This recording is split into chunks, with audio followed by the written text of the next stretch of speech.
public interest. And what is the public interest, and what is the public debate?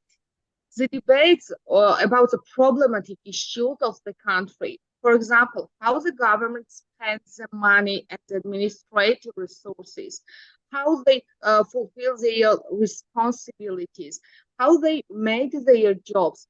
Such issues are always a matter of the public interest, and for gathering all this information, we need public participation.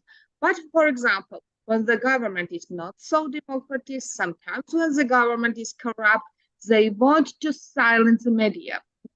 And for this, they use this strategic litigation against the public participation. In legislation, we don't have the precise definition of this, but we have several recommendations of the Council of Europe. We have also the draft directives of the European Union, and they explain what means the SLAPP. Now I will give you the example of this definition, the draft directive of this European Union. SLAPP is understood as a legal action that are initiated or pursued as a means of harassing and intimidating their target, with the strategic aim to preventing or hindering public participation. And more specifically, SLAPP are the legal claims, proceedings, or other actions brought in relation to public participation and expression on matters of public interest that have as their main purpose to prevent, to restrict, to penalize the exercise of the right associated to the public participation. And sometimes these plaintiffs who start the litigation rely on their right of the, for example, the privacy, and tell the society that their privacy violated. Sometimes they can be the honor and the dignity or the right of the fair trial, but all this is lie. So we don't need to strike a balance between these two rights and the legitimate interest, because we don't have here the fair trial versus the freedom of expression, but in reality we have the misuse and abuse of power versus freedom of expression. And so the SLAPP is a threat for democracy. This is not only a threat for the media or the certain journalists, this is the threat for the whole society who need freedom of expression for development and who need democracy for development. And so the SLAPP endangered human rights and democracy by impairing the right of freedom of expression of individuals who speak in a public interest, and also in point of legal view, the SLAPP abuse and distorts the system of the civil law remedies, and also the SLAPP undermines the scrutiny and independence of the watchdog organization. And what's very important here and very problematic here, SLAPP always has a chilling effect, because it goes beyond the individual cases, having the chilling effect on everyone who's actively engaged in public life and trying to take and stand on issues of public importance. And now we have the question, what the government, what the state can do against this? For answering this question, we need to understand the role of the state and the obligation of the state. And as we know, each state has a negative and the positive obligation related to the rights. And of course, here also we have such case. The state's negative obligation is to refrain from the interfering with the right of the freedom of expression. But also they have some positive obligation to ensure a safe and favorable environment for participation in public debate by everyone and without fear, without the discrimination. even when their opinions run counter to those defenders by official authorities or significant part of the public. And here we have a number of the recommendations what state can do against it, how they can combating the SLAPP cases. And here I have the recommendation of the Council of the Europe that member states should ensure that their national legal system and their implementation provide a comprehensive legal framework and coherent set of structure and procedural safeguards to prevent and minimize harmful impact of the SLAPPs, as well as a full set of the remedies and support measures from the harm caused by the SLAPP cases. They should also take necessary and appropriate measures to ensure a culture of transparency around the legal claims that have been found to constitute SLAPP.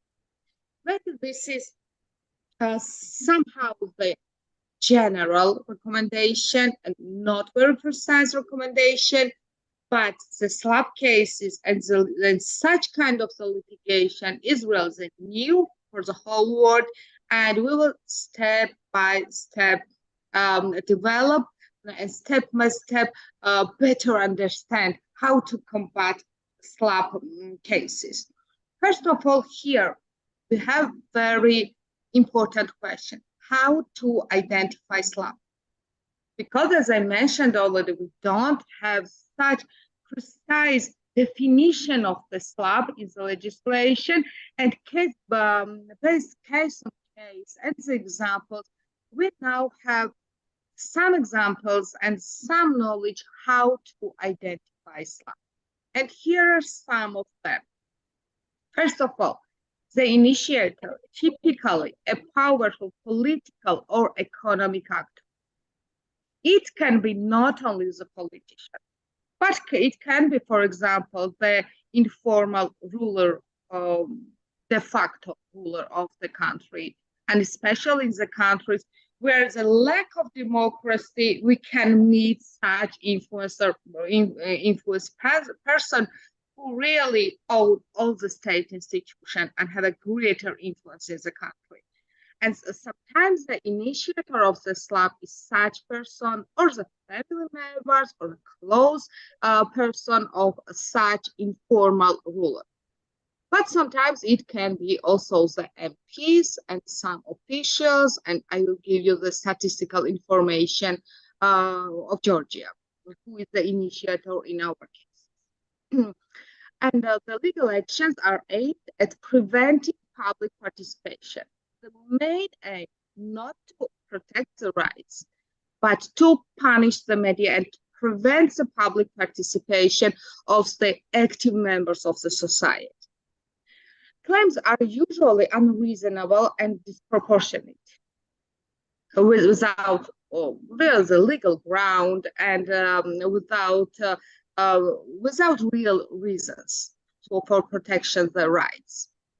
Claim to engage in procedural maneuvers designed to drive up the costs. This also the aim, because for punishing this is one of the main mechanisms to drive the cost, and this will be the financial pressure for the civil society, for the certain members, and also for the media. The arguments relied upon a legally or factually basis. They only need the litigation for the litigation and not for the real protection of the rights. Plaintiff exploits their economic advantage and put pressure on their defendants. But this is not all. They have other identification of the SLAPPs. The lawsuits target individuals rather than the organizations they work for, because they want such influential persons wants to punish the certain journalist or the certain activist, not the media source, but the person. This is also one of the features of the SLAPP. Plaintiffs use court processes not only to harass defendants, but also to intimidate and pressure third parties who may wish to express critical views against the plaintiff. And this is why I mentioned the chilling effect. The aim not to punish the certain journalists, but to get the whole society set the restraint from the express critical ideas. The lawsuit appears to the part of broader campaign to bully, harass, or intimidate the defendants. And I also will give you the example of the Georgian cases, where is a very widespread campaign, not only the one case, but a widespread campaign, with using the trolls, with using the bots, the administrative resources, budgetary money, and a lot of things.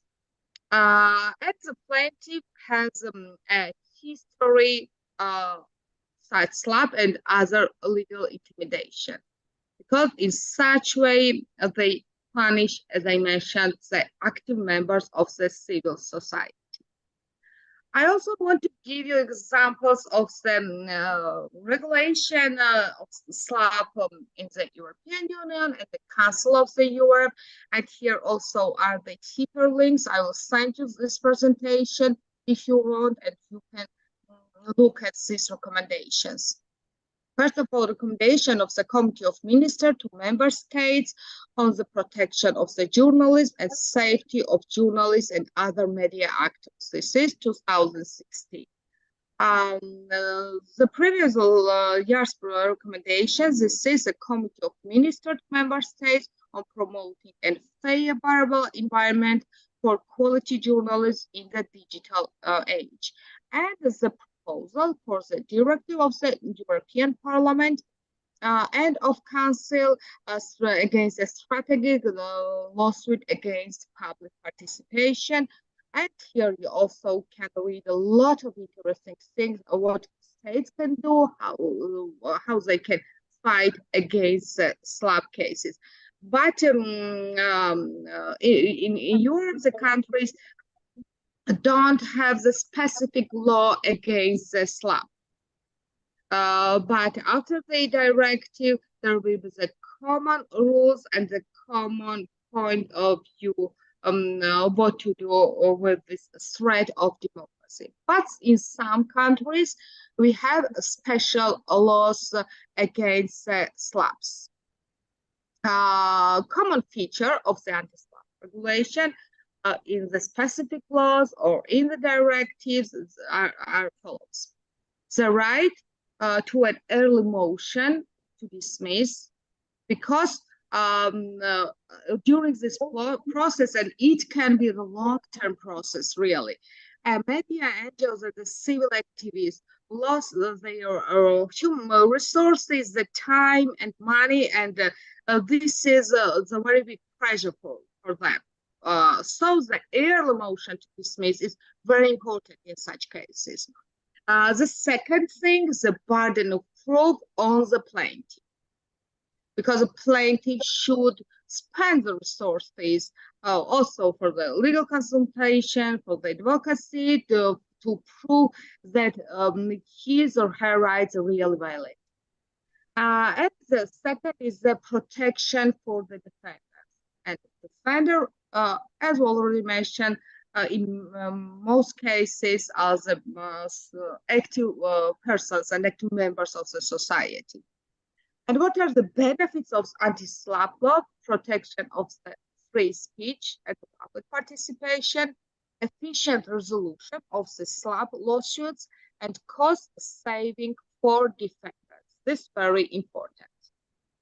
As I mentioned, some have special laws about the SLAPP. First of all, it is, of course, the United States, but United States does not have the federal law, but most of the states have these anti-SLAPP laws. And also the Canada. In Canada, we have also the same situation. On the some provinces have such legislation. Also in Australia, some states in Australia.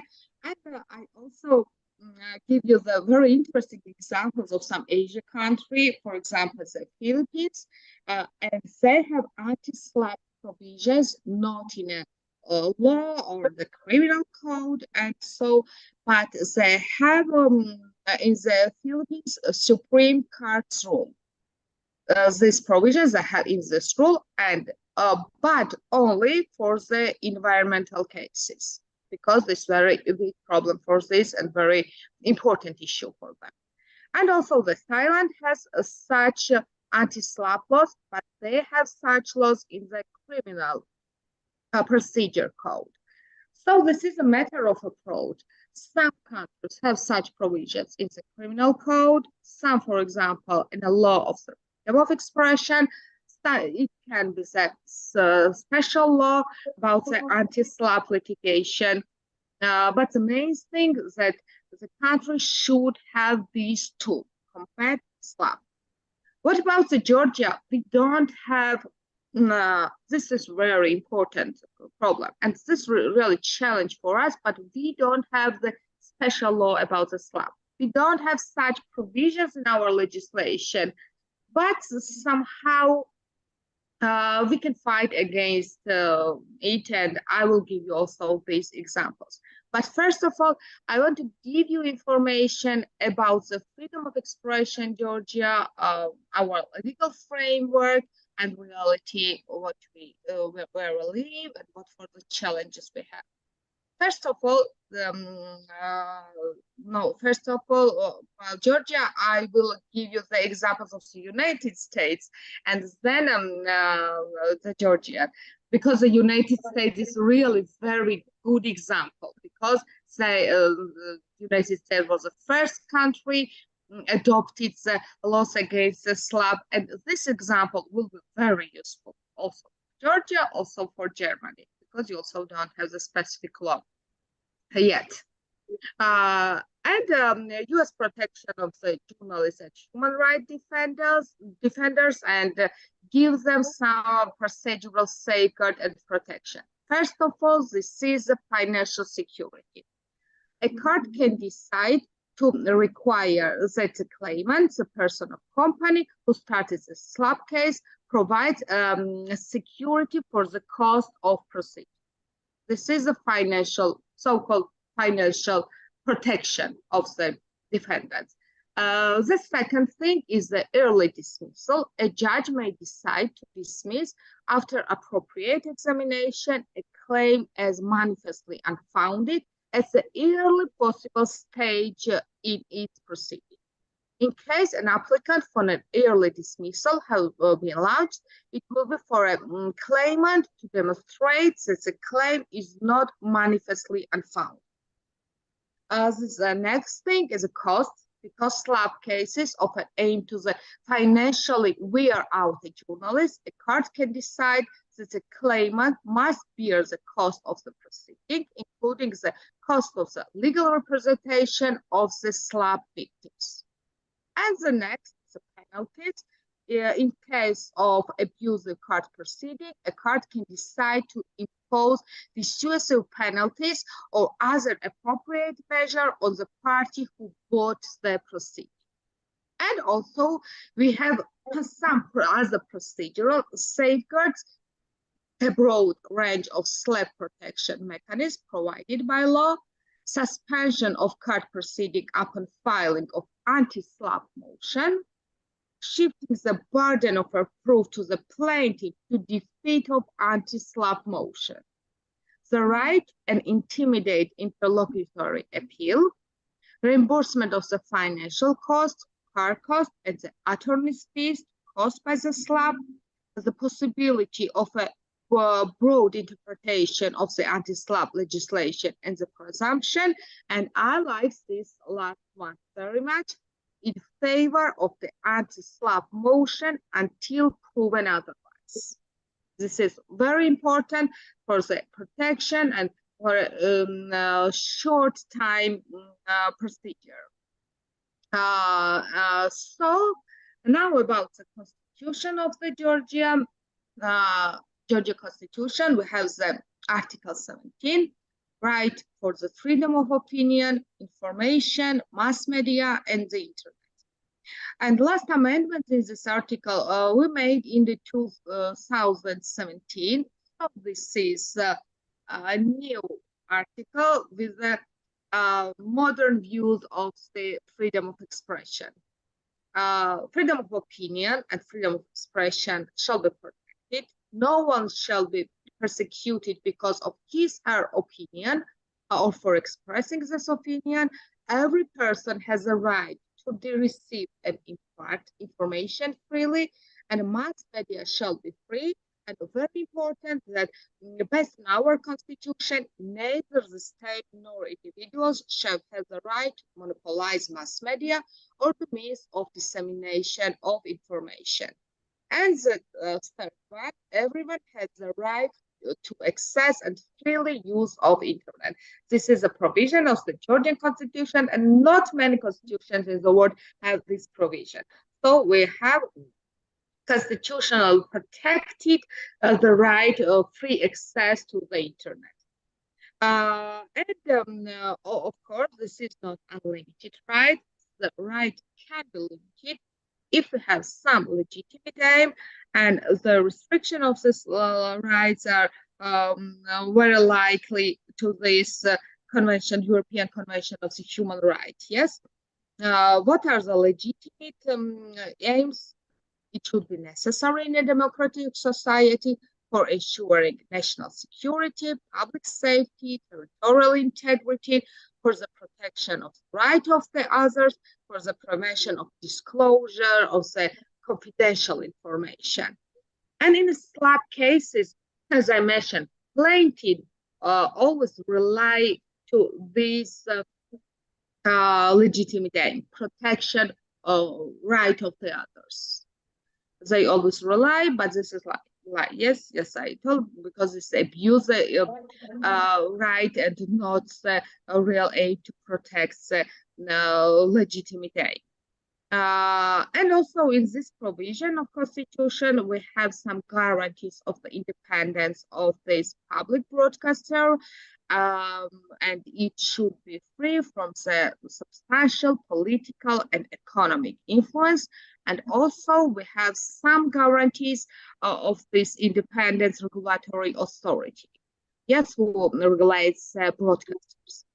This is the main our protects the freedom of expression in Georgia, our provision of the constitution.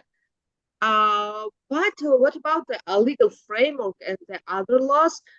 We have the special law of Georgia on the freedom of speech and expression, and also we have the law of Georgia on broadcasting. And it is the second one, a law of Georgia on freedom of expression. We have the whole chapter about the defamation.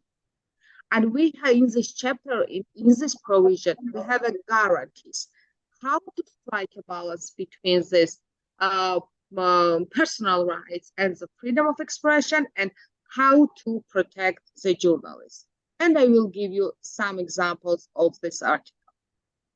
First of all, let's define what means the defamation. Defamation is statements containing a substantially false fact, inflicting harm on a person, a statement damaging a person's reputation. This is defamation. But what's very important in Georgian legislation, we have two approaches. When, for example, it's defamation of a private person, or when it's the defamation of the public person. Public person are the politician, influencing persons whose opinion is very important for the society. And the one case is the defamation is of a private person, and another if there is a public person, and so if there is a public interest and a public debate. Defamation of a private person, a person shall be a responsibility under the civil law for defamation of a private person if the plaintiff proves in court that the statement of the respondent contains a substantially false fact in relation to the plaintiff, and that the plaintiff suffered damage as a result of the statement. First of all, we should mention that in Georgia for defamation, we don't have criminal responsibility. We all have that civil responsibility. And so here, when we talk about the suffered damage, this damage can be the material damage, can be the moral damages, or what you can also ask the moral compensation. So if a private person, only he or she must prove that the statement was false and he suffered some damage after this false statement. But when we have the defamation of the public person, the second provisions are the same. The plaintiff proves in court that the statement of the respondent contains a substantially false facts in relation to the plaintiff, and that the plaintiff suffered damage as a result of this statement. But additionally, must be proved that the falseness of the stated fact was known to the respondent in advance, or the respondent acted with the apparent or gross negligence, which lead to the spreading a statement containing a substantially false fact. In other words, and in easy words, this means that when you write something, when you make the news about the public person, you have the right to make the mistakes, because this is a very important issue for the society, and maybe you don't have enough time to gather a lot of information.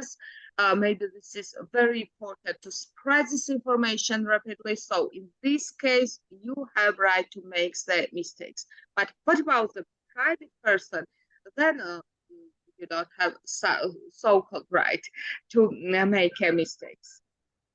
So this is very important, that for the public, in this case, defamation of a public person, then the media has more guarantees of the protection. And in the legislation, we also have such two terms. This is the absolute privilege and qualified privilege. And I explain what this means. The absolute privilege is a complete and unconditional release of a person from the liability provided for by law. And the qualified privilege is a partial or conditional release of a person from liability provided for by law. A person may lose the privilege as a result of having committed a criminal act if that is necessary to achieve the legitimate aim. This means when in some cases, defamation protected with the absolute privilege. This means that in some cases, even if there is a defamation, the court should release person from the responsibility. And what are these cases? First of all, this is when the statement shall not occur liability for defamation if defamation is made in the course of the political debates, as well as in relation to carry out person's obligation if this person is a member of the parliament or member of the High Council of the Autonomous Republic or the local council. This means that political speech is meet very higher protection in all democratic countries and also in Georgia. This means that when the statements are made during the political debates or in the parliament or in the city council, then the person released from this responsibility. The second one is the pre-trial procedures, if you make before the public defender your statement, or at the parliament or the local council session. In such cases, also the defamation meets the absolute privilege. And the second, the third one, the person shall be released from liability for defamation if she did not know and could not have known that she was disseminating defamation. This means if you have, for example, you are a journalist and you check the information with the three sources, you gathered all the necessary documents and you couldn't know that this is defamation. In such case, you also released from the responsibility, because in such case, defamation is protected with the absolute privilege. And also we have some qualified privilege from this defamation.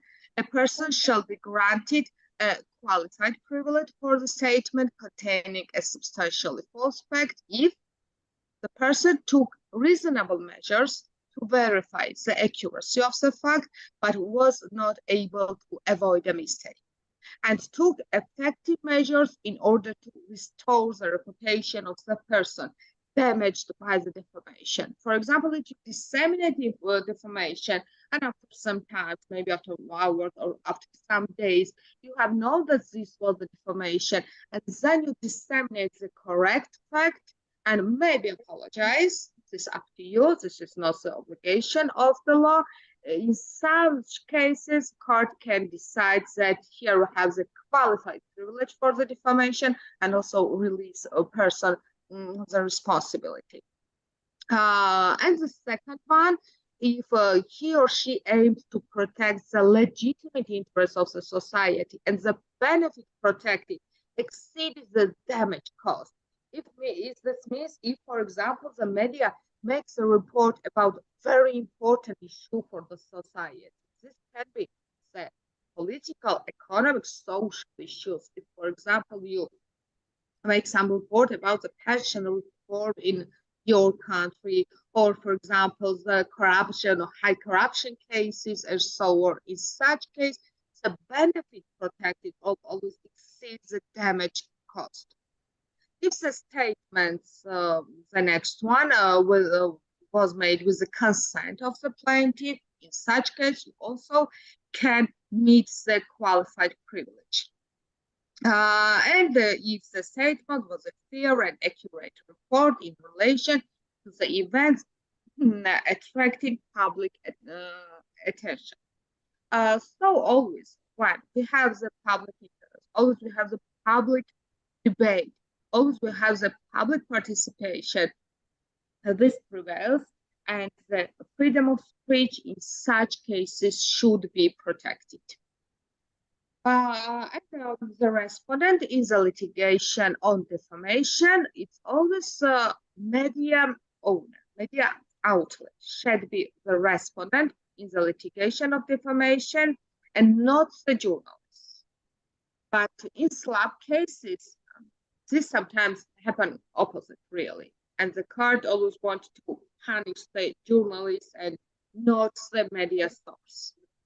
And in litigation on defamation, a person who is not the author or the editor of the statement should not be responsible sorry, for this defamation. And what about the reimbursement? In such cases, first of all, forcing a respondent to apologize shall be unacceptable. And it's also very good provision, because the apologize is this moral standard and not the legal standard, and the person only must apologize when really thinks that he or she should do this. And in a relation of defamation, a respondent may be required by court to publish a notice of the court decision, a form of determined by the court. And if the respondent make a correction or denial within the time limit determined by the law, but publishing the correction or denial is not sufficient for the proper reimbursement of the damages, then the plaintiff can require reimbursement properly or non-properly. This is the moral damages. Plaintiff can ask for the moral damages. And also responsibility of the media.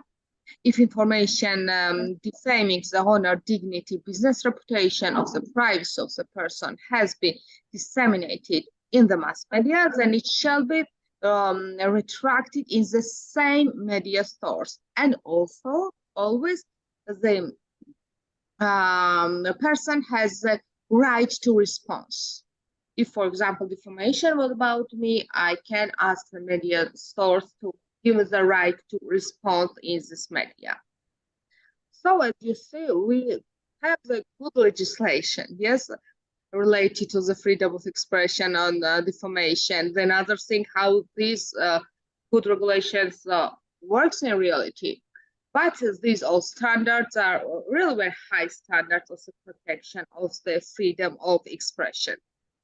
Of course, here we have the period of the limitation, and the defender's suit shall be filed within the court within 100 days after the first person familiarized or could have familiarized him or herself with the statement. This 10 days, and then very interesting provision about the groundless claim for defamation. This is the somehow this is very similar to the anti-SLAPP regulation, but it's not the same. And here, yes, I explain what means the groundless claim for the defamation. This is also the article of the Georgian law on freedom of expression. If an apparently groundless claim for defamation has been filed that is aimed to create an unfair restriction of the freedom of speech and expression, the respondent shall have the right to demand monetary compensation within the reasonable limits from the plaintiff. This means if, for example, the aim of this lawsuit was to restrict the freedom of expression, then in such case the person, it can be media or it can be the members of society, can ask for this monetary compensation. But what are the main difference with this groundless claim for defamation and this anti-SLAPP regulation? Because the aim of the anti-SLAPP regulation to stop the litigation. To stop litigation in order to protect the public active persons, that they don't spend their resources, their money during these court cases. But the groundless claim is also the aim of this article, also the protection of the journalists, but not with this stop court cases, but for money, giving them the monetary compensation. And here is a number of the defamation cases in Georgia this and the last 2 years. Total, we have 38 cases and 36 targeting the media, journalists, and the civil organizations. And who was the claimants? I have already mentioned that very important to identify the SLAPP, who is the plaintiff in such cases. And mayor of the 12 self-governing units were the claimants, 5 members of the parliament, 5 ministers, 3 police officers, high police officers, and 2 persons alleged connected to the government or the ruling party. In this case, the statistical information, you can see that the ruling party and the government use these court procedures, and not for the protection of their rights, believe me, but for make some discomfort to this media and NGOs. And also, here's the percentage is 31, more than 31% of the dispute initiated. The city mayors, MPs, already mentioned this. And also very interesting that 56% of the claimants of these disputes demand excessive moral damages from the defenders with the intentions to creating significant financial barriers for them. And in 1904 of these lawsuits, defendants are 3 critical media. This is the most critical media in Georgian, formula in 92% the defenders. And so in main cases, this has a campaign nature of the SLAPP suits. What means the campaign natures? When these cases started, the start is a social media campaign using the bots and the trolls against this person. Also, the pro-governmental media makes reporting, make some programs about these persons. Also, in some cases, when the MPs of the ruling party from the parliament make some statements against this media and against these active persons, and so it was some campaign nature of these SLAPP suits. And increase in number of the defamation lawsuits filed against the critical media and human rights defender is part of the joint campaign, and the government officials aimed at suffering critical opinion and silencing the journalists. And here you can see the amount of the moral damages.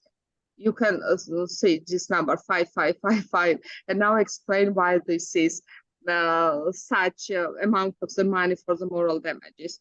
11 mayors of these cities filed a lawsuit, one after the other, against the critical media, and every claimant required the same amount, this 555. And why this amount was chosen? Because this is the elective number of the main opposition party of the Georgia. And they so want to show that you are not the critical media, but you are a part of this opposition party. And so this also, you can see that the aim is not the satisfaction of the claimant, but to punish really the media, and not only the punish what makes it discredit the media. And there's also one very interesting case. This was the mayor of Tbilisi, on June 2020, talked about the fake news published in the media. However, he said initiatively intended to discredit 3 media critical sources. And on the official web page of this was a banner with the logo of this critical media sources with this inscription: the main lie, the formula of lies, and the first lie. So the media sources are the liars. And what here is very important and very bad is that Georgian City Hall spent for this budgetary money, also the boosting this post. So this was not only one case in a card, but it was really campaign. And what's the bad thing? The budgetary money, yes, was spent for this. So what are the main challenges with SLAPP challenges in Georgia? When the general court judges show a higher interest in a lawsuit filed by people connected to the government and hear them in unusual speedily tight time frames. We always in Georgia court system has this problem. There are very long procedures of the court cases, but in this case, when we have the SLAPP cases, this unusually speedy. In general, the court ignores the statutory provision regarding the allocation of the burden of proof and places it on the defendant. So, as I mentioned, we have the good laws, but not always are working with good laws. So, in this case, we have these situations: the burden of proof, well, yes, locating this on the defendant. While assessing the apparent groundless nature of the lawsuit, the courts approach the issue formally and do not examine the plaintiff's underlying intention for pursuing lawsuits initiated on the ground of defamation. The next challenge: the court does not discuss the existence of grounds for termination on the disputes in question properly. In the course of SLAPP disputes, the general court in certain cases do not give the participant parties an equal opportunity to present the evidence which may represent a violation of the principle of adversarial proceeding and equality of arms. The court failed to take into consideration the measure taken by journalists before publishing these two statements, and in many cases obliged them indirectly to disclosure a confidential source. Confidential source in Georgia legislation is protected, but in court cases we have sometimes opposite situation when the court asks to disclose the confidential information, but it's good that media in Georgia never disclose their confidential information. And the next challenge, the court do not absolve defendant from liability despite the existence of the legal provision, and do not discuss the contribution of contested statements to the development of democratic society, irrespectively of the legal provision, which considered media owner as an appropriate defendant in the defamation dispute. Judge hold individual journalists' responsibility as well, and thus do not discuss the issue of improper defendant. And the next one, the court avoid very large amount of the moral damages to defendant, because this also would be very big for financial pressure for the independent media. Because in Georgia, we really don't have so rich independent media, because we don't have so big economy. If you don't have the big economy, then you don't have a lot of advertisements, and if you don't have a lot of advertisements, you don't have the rich media. So in Georgia, it's very common that we don't have the rich media. They are mainly depending on the donation, and very high this moral damages is a very big financial pressure for them. And my last slide, this is the Georgian anti-SLAPP platform. And here, very powerful and very big NGOs are all together for protection of free speech, democracy, and the free media. And here also can see the Transparency International Georgia, which mentioned also work. And we always find the SLAPP cases.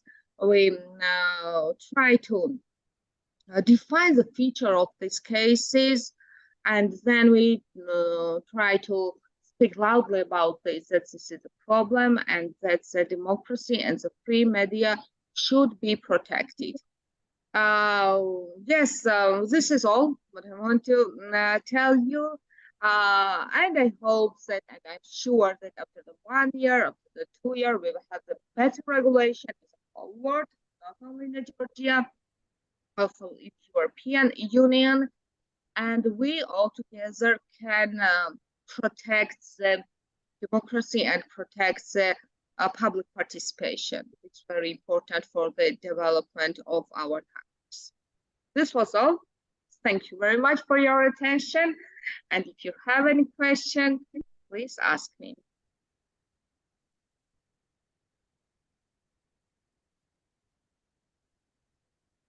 Oh, excellent speech. Yes. And you see a big picture. I haven't mentioned one feature of this big picture. That is, you are working with Transparency International in Georgia. So you are deeply interested in transparency matters and laws. Yes. So thank you very much. Excellent speech. Thank you very much. I have one question. I can start if it is possible. Thank you very much, dear Lika. It was very important to explain this point. I have only two questions. The first, I want to ask about identify of SLAPP in Georgia. As I understand, correct understand or not, does it mean that all laws which are started from the politician against any organization are SLAPP in Georgia? What is your position? And the second point, because our legislation is based on the American experience, does Georgian legislation have any difference between Balkan and Scandinavian?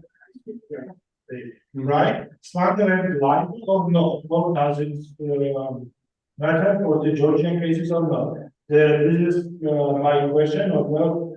And yes, and if you give me your position and your opinion. Yes, it's a little difficult to understand. I don't know what properly a second question I could understand or not, but I will answer and send you. If you not answer your questions, then ask me again. First of all, it's a very interesting question because not all the cases when the claimant is a politician and a public official is this SLAPP. This could be some teachers. In Georgia, we have our somehow specific features, and this is the campaign character of this claimant. This is the original Georgian feature, because I never met such the definition and such explanation in the other, also in scientific literature. Because in Georgia, this is mainly the character of the campaign. Yes, and so we have should be very careful, very act very correctly. That also not to violate the right of the claimant. If you tell that all defamation cases, when the claimant is a public official, is a SLAPP, then in this case we can also violate the right of the privacy and the right of the honor and the dignity.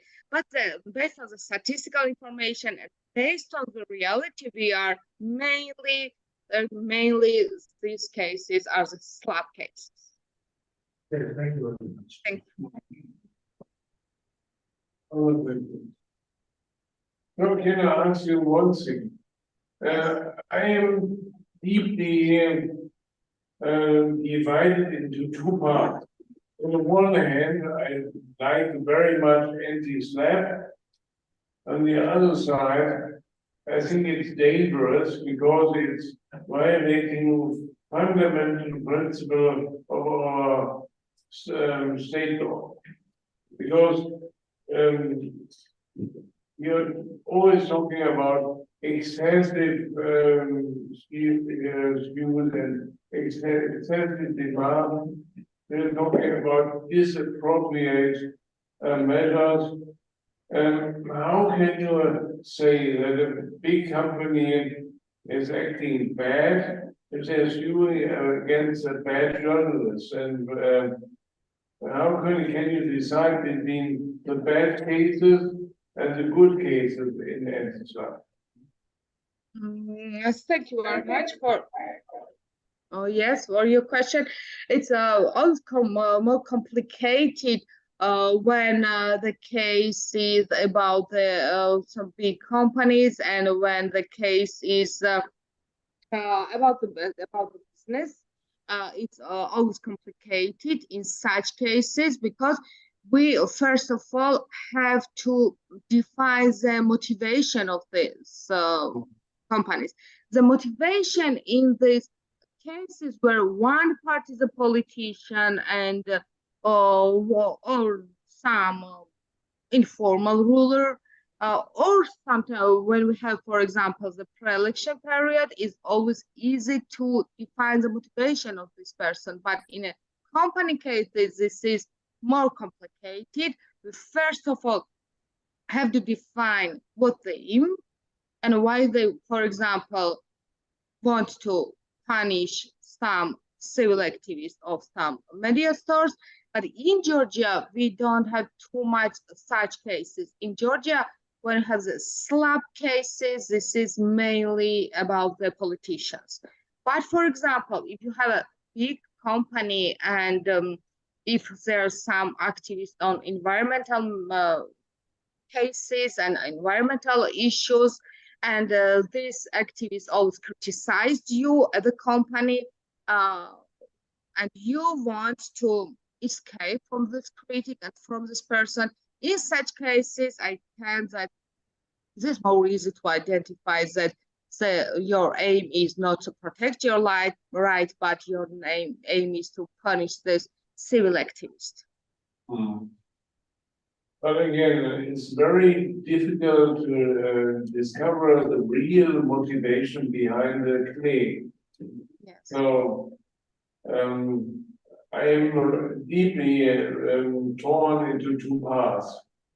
But thank you very much for the lovely explanation. It's a pity that you are not in Münster.